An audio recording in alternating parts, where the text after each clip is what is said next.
Welcome back guys. अच्छा, आज वाली क्लास में ना हम लूप के थ्रू जो 2D अरे में डाटा हमने स्टोर किया था ना उसको हम एक्सेस करेंगे। लास्ट क्लास में हमने 2D अरे को डिस्कस किया था। अगर आपने वो क्लास नहीं ली तो लिंक डिस्क्रिप्शन में होगा। ये हमने सिंपल क्या किया है, अगर मैं आपको रिवीजन करवा दूँ, एक 2D अरे बनाई है जिसकी 3 रो हैं और 4 कॉलम है। ये हमारे पास एक 2D अरे क्रिएट होगी है। ये इस तरह से रो होती हैं और इस तरह से कॉलम होते हैं। ये 0th रो है, ये फर्स्ट रो है, ये सेकंड रो है।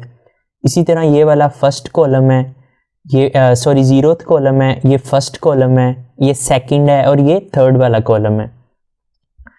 अच्छा, इधर हमने वैल्यू को स्टोर करवाया हुआ है। हम कह रहे हैं कि ये वाली जो है 0th रो है हमारे पास, उसके 0th के 0 इंडेक्स पे क्या पड़ा है, 1 पड़ा है। 0 के फर्स्ट इंडेक्स पे क्या स्टोर है, 2 स्टोर है। 0 के सेकंड इंडेक्स पे क्या स्टोर है, 3 स्टोर है। और इसी तरह थर्ड इंडेक्स पे हमने 4 को स्टोर किया हुआ है। ये देखो, ये 0th रो है और इसके थर्ड इंडेक्स पे क्या स्टोर है, 4 स्टोर है। अच्छा, डाटा को तो हम एक्सेस कर लेंगे लूप के थ्रू। उससे पहले देखते हैं कि अगर हमने कोई वैल्यू चेंज करनी हो तो किस तरह से करेंगे। जैसे अगर हम चाहते हैं ये वाला जो 6 है इसकी जगह पे हम कोई और वैल्यू स्टोर करना चाहते हैं, जैसे 9 इधर स्टोर करना चाहते हैं, तो किस तरह से करेंगे। सबसे पहले हम कहेंगे कि स्टूडेंट अरे के अंदर जाओ, जो हमने 2D अरे बनाई है। हम इधर 6 को चेंज करना चाह रहे हैं ना, उसके बाद हम इस रो का नाम लिखेंगे। इसको अरे भी कहते हैं। तो ये कौन सी रो बन रही है, फर्स्ट रो बन रही है।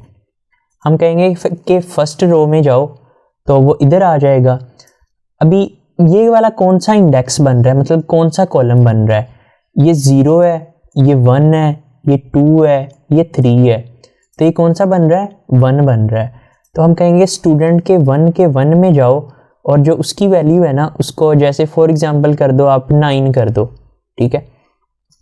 तो अभी ये वैल्यू क्या हो जाएगी, 9 हो जाएगी 6 की जगह पे। अगर हम इसको प्रिंट करना चाहें, हम कहते हैं कि सी आउट कर दो स्टूडेंट के फर्स्ट रो का फर्स्ट इंडेक्स और प्रिंट करते हैं इसको। तो ये देखो, ये स्टूडेंट अरे है, फर्स्ट रो ये बन रही है ना स्टूडेंट अरे की, तो वो इधर आएगा। उसके बाद हमने कहा फर्स्ट कॉलम, तो उसका फर्स्ट कॉलम ये बन रहा है, ये वाली रो और ये वाला कॉलम। मतलब ये वाला जो 6 है इसको हम चेंज करना चाह रहे हैं। इसको हमने कर दिया 9, तो 6 की जगह पे क्या आ जाएगा, 9 आ जाएगा। और फिर हम नीचे आके कह रहे हैं प्रिंट कर दो स्टूडेंट के 1 का 1, तो उसने क्या प्रिंट कर दिया, 1 के 1 क्या बन रहा है, 9 बन रहा है, जो उसमें स्टोर हमने किया था। तो इधर 9 ये वाला प्रिंट हो गया। अभी हम लूप लगाते हैं और उसके थ्रू देखते हैं कि सारा का सारा डाटा किस तरह से हम प्रिंट करवा सकते हैं। अच्छा, 2D अरे को प्रिंट करवाने के लिए हमें डबल लूप लगाना पड़ेगा, लूप के अंदर एक और लूप लगाना पड़ेगा। तो 2 हम वेरिएबल बना लेते हैं, एक i के नाम से और उसकी वैल्यू 0 रख देते हैं, और j के नाम से उसकी वैल्यू भी 0 रखवा देते हैं। और हम कहते हैं कि उस टाइम तक लूप चलाओ जब तक i लेस देन है 3 से। ये वाला जो अपर लूप है ना, आउटर लूप है, ये रो को हैंडल कर रहा है। मतलब इसकी 3 रो है ना, तो हमने इसकी लिमिट लगाई है 3 तक, मतलब वो 3 से कम तक ही रहे। और इधर आके हम i की वैल्यू इंक्रीज कर देते हैं, ताकि इंक्रीमेंट कर देते हैं ताकि लूप इनफाइनाइट ना बन जाए। और इधर हम क्या करना चाह रहे हैं, एक और लूप लगाना चाह रहे हैं। उससे पहले हम चाहते हैं कि j की वैल्यू 0 हो जाए ताकि वो दोबारा से वापस आए। मैं बताता हूँ आपको क्यों। और फिर उसके बाद एक और लूप के लिए हम क्या कहेंगे कि जब तक j लेस देन है 4 से। ये इनर लूप जो है ये कॉलम को हैंडल कर रहा है। ये वाली रोज़ हैं और ये वाले कॉलम है। और इधर आके हम क्या कह देते हैं, सिंपली सी आउट कर दो स्टूडेंट जो हमारी अरे है उसका ith का j प्रिंट कर दो। और उसके बाद हम चाहते हैं थोड़ी स्पेस आ जाए, इसलिए इधर मैंने स्पेस थोड़ी डाल दी है। और जैसे ही वो एक रो प्रिंट करेगा ना, एक रो प्रिंट करने के बाद वो क्या कर देगा, लाइन को ब्रेक कर देगा। उसके लिए हम कहते हैं सी आउट कर दो एंडल। अच्छा, इधर हमने एंडल लगा दिया। उसके बाद ये वाला जो इनर लूप है, इधर भी हमने j की वैल्यू इंक्रीज करेंगे ना, तो इधर j को इंक्रीमेंट कर देते हैं और एक दफ़ा रन करते हैं इसको। अच्छा, सबसे पहले क्या हुआ, ये हमारे पास एक 2D अरे बन गई। फिर हमने i की वैल्यू 0 कर दी, ये हमारा i है, इसको हमने इनिशियलाइज करवा दिया 0 के साथ, और j को भी इनिशियलाइज करवा दिया 0 के साथ। उसके बाद हम इधर आए, हम चेक कर रहे हैं क्या i लेस देन है 3 से, कंडीशन ट्रू हुई। फिर इधर आके हम j की वैल्यू 0 कर रहे हैं, तो पहले ही वो तो 0 है। फिर दोबारा हम नीचे आए और चेक कर रहे हैं कि j लेस देन है 4 से, तो j की वैल्यू 0 है, कंडीशन ट्रू। हम कह रहे हैं सी आउट कर दो स्टूडेंट के 0 का 0, मतलब i में भी 0 है और j में भी 0 है। 0 का 0 क्या बन रहा है, 1 बन रहा है ना, तो ये वाला 1 प्रिंट हो गया। उसके बाद हम कह रहे हैं j की वैल्यू एक इंक्रीज कर दो, j की वैल्यू क्या हो जाएगी, 0 से हो जाएगी 1। फिर इधर से हम इधर ऊपर आएंगे और चेक करेंगे, अभी भी कंडीशन ट्रू है क्योंकि j लेस देन है 4 से, और स्टूडेंट के i का j प्रिंट कर देंगे। i की वैल्यू है 0 और j की वैल्यू है 1। 0 का 1 क्या बन रहा है, ये वाला 2 बन रहा है, ये 0th रो और ये कॉलम कौन सा 1, तो ये वाला 2 प्रिंट हो गया हमारे पास। फिर उसके बाद j की वैल्यू एक इंक्रीज होगी, j की वैल्यू 2 होगी, और फिर ऊपर जाएंगे, अभी भी कंडीशन ट्रू है, तो प्रिंट कर देगा स्टूडेंट के ith का jth इंडेक्स। i की वैल्यू क्या है, 0 है, तो ये वाली रो हो गई, और j की वैल्यू क्या है, 2 है, ये वाली रो और ये वाला कॉलम, ये सेकंड कॉलम ना, तो उसने क्या प्रिंट कर दिया, सिंपली इस 3 को प्रिंट कर दिया।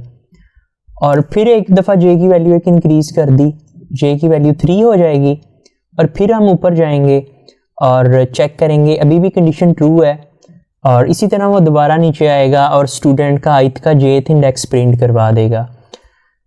i की वैल्यू है 0 और j की वैल्यू है 3, तो ये वाली 0th रो और थर्ड कॉलम क्या बन रहा है, 4 बन रहा है, तो उसने ये वाला 4 प्रिंट करवा दिया। इसी तरह अगेन वो j की वैल्यू एक इंक्रीज कर देगा, 4 हो जाएगी, j की वैल्यू 4 हो गई। फिर वो ऊपर जाएगा और चेक करेगा क्या j लेस देन है 4 से, j की वैल्यू क्या है 4, तो 4 इज़ नॉट लेस देन 4, वो इस सारे लूप से बाहर आ जाएगा और सिंपली क्या कर देगा, सी आउट कर देगा एंडल, मतलब नेक्स्ट लाइन पे आ जाएगा, इस लाइन पे आ जाएगा।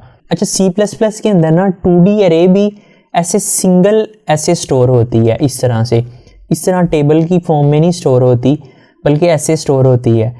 तो इस वजह से इधर आके हमने एंडल लगाया ताकि हमें समझने में आसानी हो, हर रो प्रिंट करने के बाद वो लाइन को ब्रेक कर दे। अच्छा, उसके बाद क्या होगा, वो i की वैल्यू एक इंक्रीज कर देगा, i की वैल्यू हो जाएगी 0 से 1 हो जाएगी। इधर से फिर वो जाएगा ऊपर और चेक करेगा कि i लेस देन है 3 से, तो कंडीशन ट्रू हो गई क्योंकि i की वैल्यू 1 है। वो इधर आएगा और j की वैल्यू 0 कर देगा। ये देखो, इस वजह से हमने इधर j की value 0, j is equal to 0 लिखा था, तो इधर 4 की जगह पे 0 आ जाएगा। फिर इधर वो चेक कर रहा है क्या j लेस देन है 4 से, तो j की वैल्यू क्या है, 0 है, तो yes j is less than 4। वो इधर आके स्टूडेंट के ith का j प्रिंट कर देगा। i की वैल्यू है क्या है, 1 है, मतलब वो इस रो के अंदर है, और j की वैल्यू क्या है, 0 है, वो इस ये वाली रो और ये वाला कॉलम चेक कर रहा है, तो उसने क्या प्रिंट करवा दिया, 5 प्रिंट करवा दिया ये इस जगह पे ना। फिर उसके बाद j की वैल्यू एक इंक्रीज कर देगा, j की वैल्यू 0 से हो जाएगी 1। इधर से फिर वो ऊपर जाएगा और चेक करेगा क्या j लेस देन है 4 से, कंडीशन ट्रू, j की वैल्यू 1 है। फिर वो इधर आएगा, स्टूडेंट के ith का j प्रिंट करवा देगा, i की वैल्यू है 1, ये वाली रो, और j की वैल्यू है 1 और ये वाला कॉलम, ये वाली रो और ये वाला कॉलम, तो क्या वैल्यू बन रही है, 6 बन रही है, तो उसने ये वाला 6 प्रिंट करवा दिया। तो इसी तरह से कंटिन्यू वो करता जाएगा और सारी वैल्यूज़ को प्रिंट करवा देगा। मुझे उम्मीद है कि आपको समझ में आई होगी। बस आज के लिए इतना ही रखते हैं। ओके, फिर अल्लाह हाफिज़।